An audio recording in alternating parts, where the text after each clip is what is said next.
We spend an enormous amount of time trying to understand the noise of younger generations or the weight carried by older ones, but there's a silence in the middle of all this that is fascinating. It's the silence of Generation X. If you were born somewhere between the mid-1960s and the late 1970s, you're part of a social experiment that no one planned, yet it shaped one of the most resilient psychological architectures in history. Think about it. You were the first generation to grow up with an empty house. It wasn't abandonment, it was life happening. Divorce becoming common, both parents going out to work, the economy lurching from one shock to another. You were the key around the neck kid, that cold piece of metal tapping against your chest as you walked home from school was your first certificate of independence. Psychologically, this created what specialists call radical self-sufficiency. While today we debate helicopter parenting, where parents hover over their children to keep them from tripping, you learned how to fall, wipe your knee, and decide whether it was worth crying, knowing that most likely no one would hear you. That didn't make you bitter, it made you pragmatic. You developed an ability to read a room that's almost a superpower.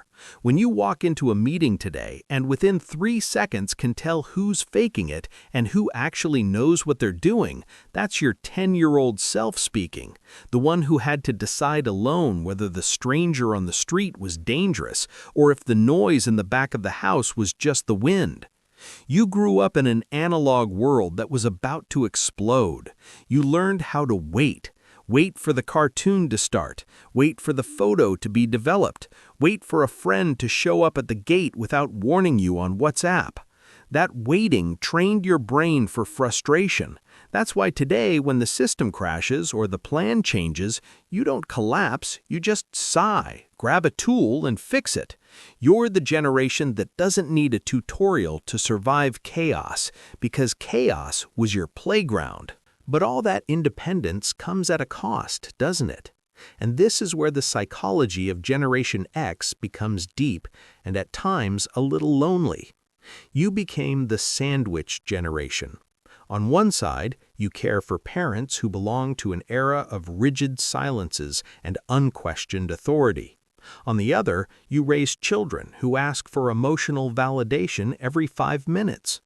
You are the official translator between two worlds that don't speak to each other. And in that role of translator, you end up forgetting to speak about yourself. There is an almost physical resistance to asking for help. For you, vulnerability often feels like a character flaw. After all, if you handled everything on your own at 12, why would you need anyone now at 50? This mindset created what I call defensive cynicism. You know that dry sense of humor of yours? That irony you use as a shield? It's your way of dealing with a world that promised stability and delivered one crisis after another. You saw the Berlin Wall fall. You saw the Challenger explode. You saw the birth and death of entire technologies. You learned that the only constant is that the rug will be pulled out. So you learned how to float.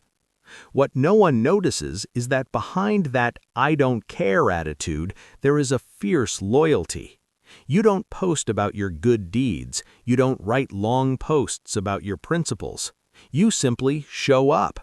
If a friend calls at 3 in the morning, you don't ask how he's feeling, you ask where he is and what you need to bring to fix the problem.